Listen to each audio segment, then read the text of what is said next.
I just recorded a 30-minute review of Malazan, and the audio got corrupted, so let's go again. Malazan Book of the Fallen Review, Part 1, covering Gardens of the Moon, Deadhouse Gates, Memory of Ice. For those of you who watched my last time I attempted to start Malazan, I started with Gardens of the Moon, and I gave it a review 2 months ago. After reviewing the first 3 books about a year ago, I'm finally here to get through the entire thing. This is one of the big achievements for the channel if I can get through this one, because 1, I do enjoy it, but 2, it's one of the largest fantasy series ever conceived of, so getting through it will be something I'm really proud of. And in doing so, I'm going to have 3 videos. The first video I was planning on having cover the first 4 books, but after rereading Memory of Ice, I want to cover the first 3.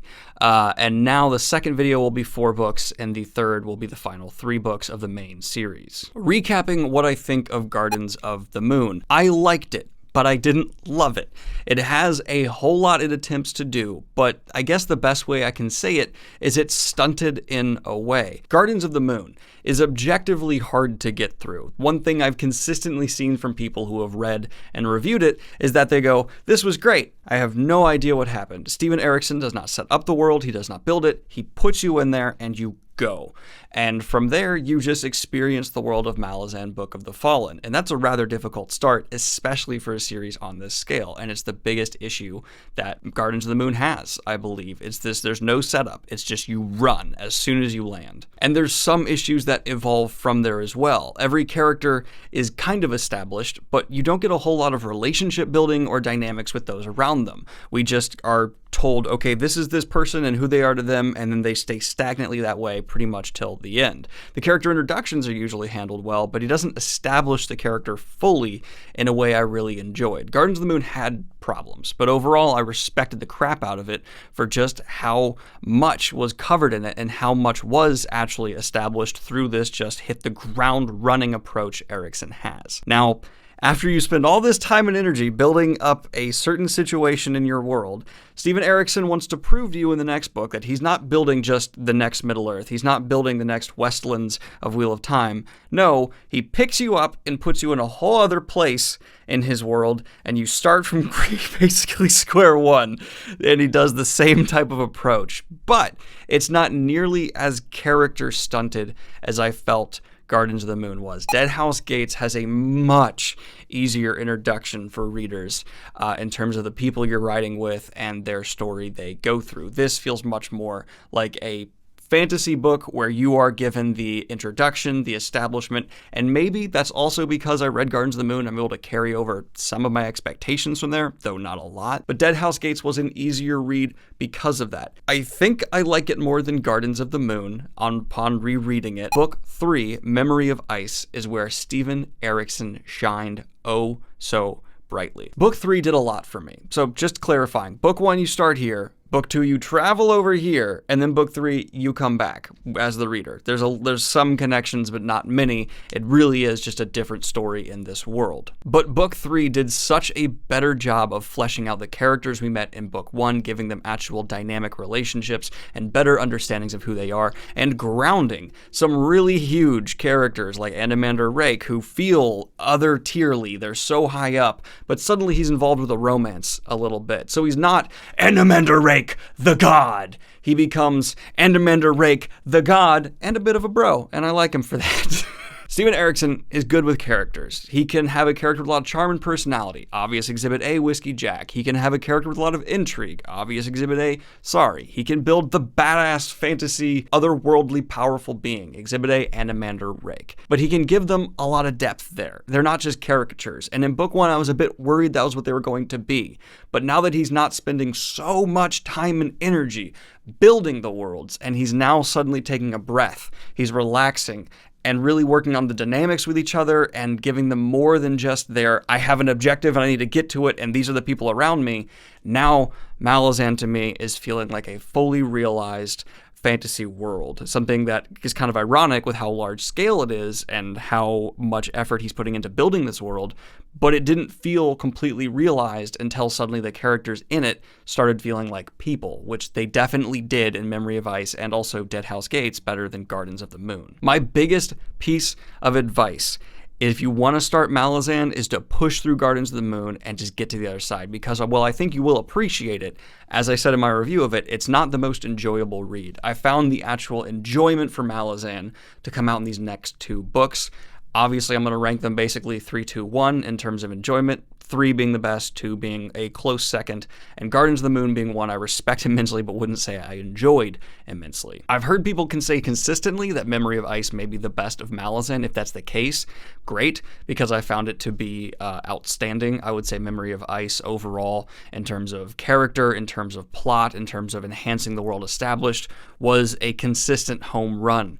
I really liked the time and effort put into smaller moments. I just don't think we got as much in Gardens of the Moon. And that's not saying Gardens of the Moon was sterile when it came to character development or, relationship dynamics. There were inklings of what was to come for Erikson's later great work in Book 3, just not nearly as much. And having that focus be so much better in Book 3 really enhanced my enjoyment. I'm not talking about as much Book 2 because it feels so disjointed here. I want to talk about Deadhouse Gates, but Book 1 and 3 are the story. It feels like I just took this side quest that's completely unrelated to what happened. So I'm a bit frustrated there, but yes, Deadhouse Gates was wonderful as well. Had a good humor, funny characters.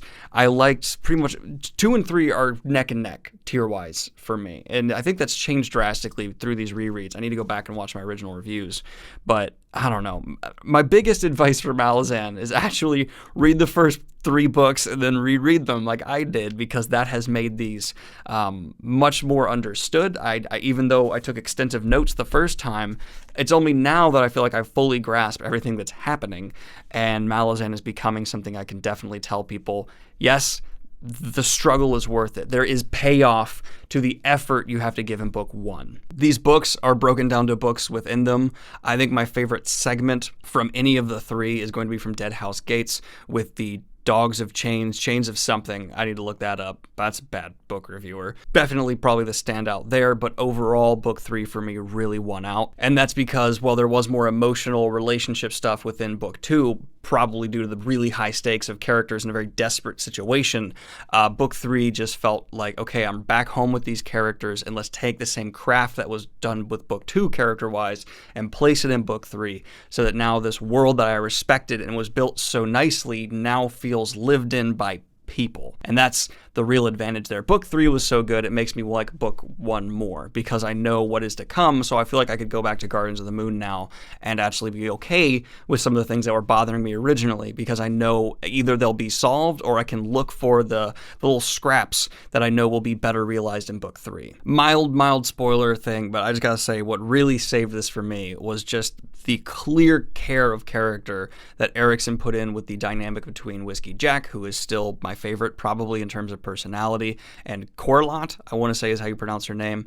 That there really helped, because not only did those 2 characters now have something emotional going for them on a deeper level that was outside of just direct military stuff, but it also gave Anamander Rake a way into a more human type relationship with more people that we identify with as readers, because no one's going to be identifying with Anamander freaking Rake. Now, I need to say something controversial, and I'm sorry to Malazan fans for this. I started Gardens of the Moon with the audiobook.